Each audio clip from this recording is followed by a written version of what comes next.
Moving on, the Food and Drug Act of 1964 is the main law governing food safety. This is backed by other laws such as the Uganda National Bureau of Standards UNBS Act of 1983, the Adulteration of Produce Act, the Public Health Act and the Dairy Industry Act. These laws have not been amended to match recent developments in agriculture and technology, such as the commencement of the production of genetically modified organisms, GMOs, and statutory organizations such as UNBS seem to be more preoccupied with ensuring quality and safety of products meant for export market.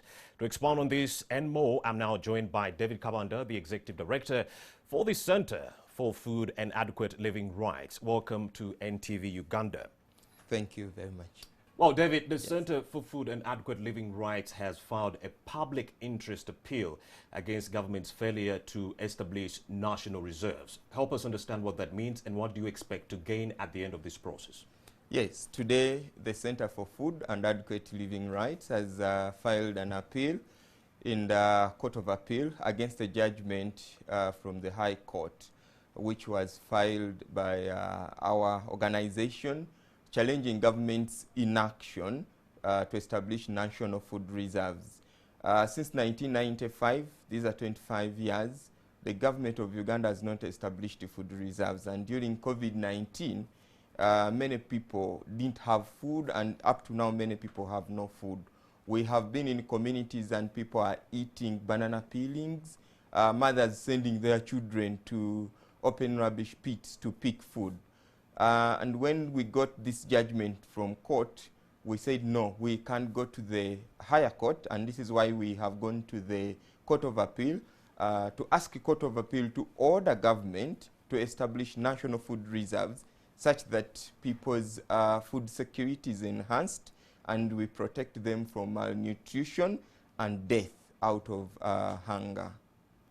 Are the existing food safety laws adequate enough to ensure quality of food in this country on the market?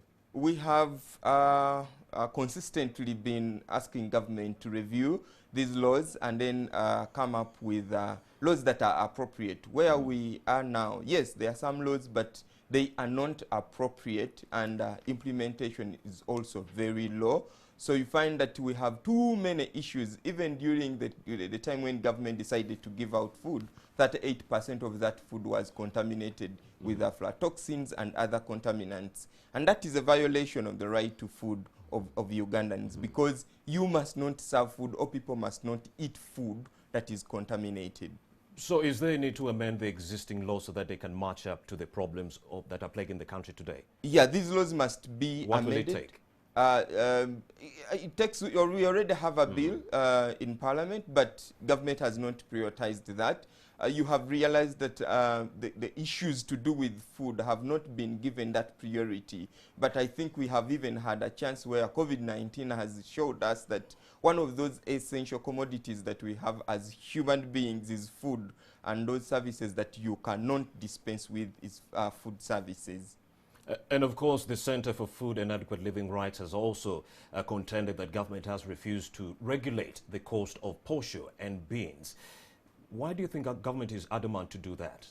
Yeah, government indicates that Uganda is a free market economy, and we agree, and we are not saying that government should go away from its economic policies, but we realize that it is a constitutional obligation again on government that if there are uncertain times which are causing grave disruptions in the normal way of life of people, government must come in and try to regulate. You realize that many people can't afford the food, and if they cannot afford the food now, you are violating their rights. You must come in. At least if you have food reserves, for example, it will be very easy for government to regulate. You don't need to even disrupt the private, actors. What you do, you just release the food, but government has consistently refused to at least establish national food reserves. If they did that, you'll find that even we wouldn't be having issues with food prices, we wouldn't be having issues of where people die because they don't have food,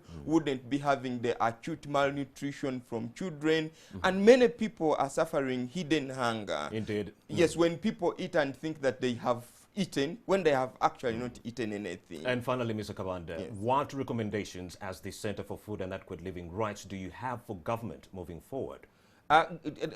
Two. One of it is amend the law and implement it, because it is one thing to have a good law and it is another if it is amended. But number two, where we are now, many people's social interactions and cohesion were disrupted. So government must come in to at least identify those most at-risk persons, and at least they offer some support, not only as food but also a systematic way of trying to help people to get what to eat, such that their right to survive is realized. Mr. Kabanda David is the Executive Director for the Center for Food and Adequate Living Rights. Many thanks for having made the time to speak to